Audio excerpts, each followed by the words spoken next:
Hello and welcome to my YouTube tutorial. In this particular video, I shall be teaching you on how to fix zipper on Polo T-shirt. You can also use this method in fixing zipper on your senator or any form of T-shirt that you intend doing. But this particular T-shirt is a bit stretchy, so I'm going to be doing a sample sewing here. Before you start sewing, ensure that you just take only the front part of the fabrics. Divide it into two using your pressing iron. Press it out. Cut out your stay, that is your interfacing that you're going to put on it, so that because of the stretchiness of the fabric, so that it won't stretch. So the interfacing have been fixed at the back of the fabrics. Then I'm going to cut it. I'm going to cut the midpoint of it. The midpoint of it, I'm cutting it at 6.5 inches using your, make sure that it's straightly cut. I'm cutting it out at 6.5 inches. So after cutting it out, I will be fixing my zipper. The zipper shall be, look at the zipper. This is the front part of the zipper. I will be turning the back of the zipper. I will be turning it backwards so that I fix it. So look at the way I turned it.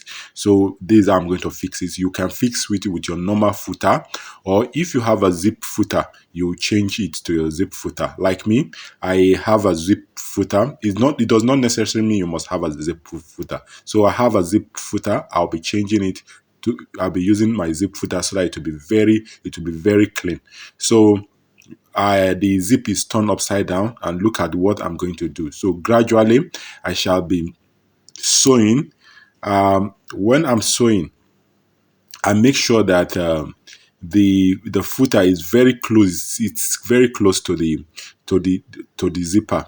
Look at the way I'm sewing it. So you sew it up to that 6.5 markings. When you get to that about getting to that, you mark it out so that when you get to that place, you stop. Look at the way I'm sewing it gradually. You don't have to speed. You don't, just take it gradually.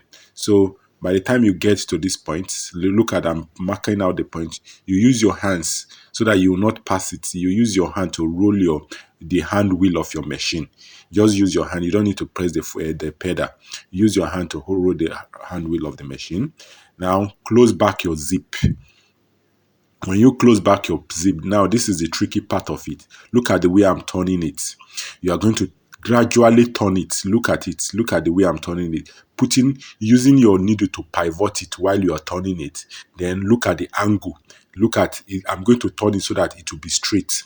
The zipper will be straight with the fabric. Look at it. Now look at the way it is. So it means that I can just sew this way, but for me to sew it, I'm going to turn it at this angle.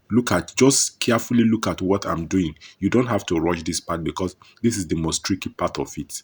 So look at this now. You will know you are not going to sew it like this. You're not going to sew it like this. You're not going to sew continuous like this. Before you sew it like this, what you are going to do is that you're going to be sewing it.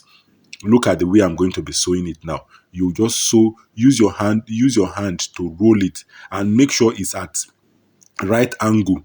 It's as right angle to the part that is about to be sewn. Use your hand to roll it till when immediately you get at the tip of the zip, you turn it. This is the right way of doing this zip. So this is all about the zip. So when you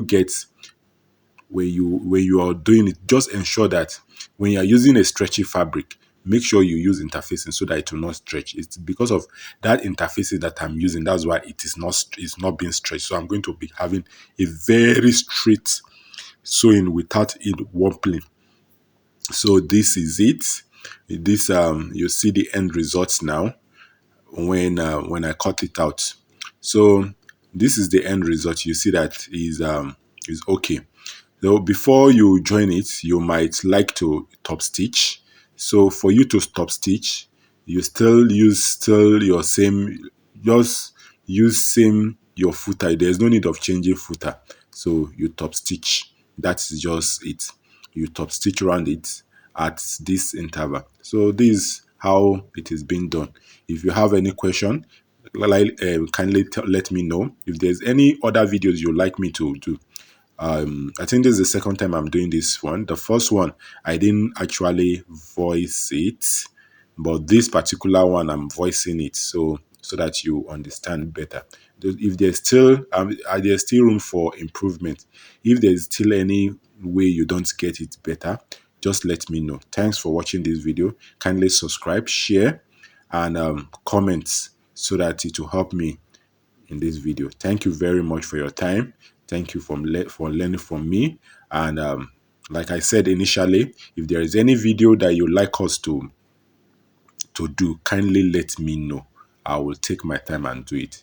Thank you, thank you, thank you. So this is it. This is just how it is being done.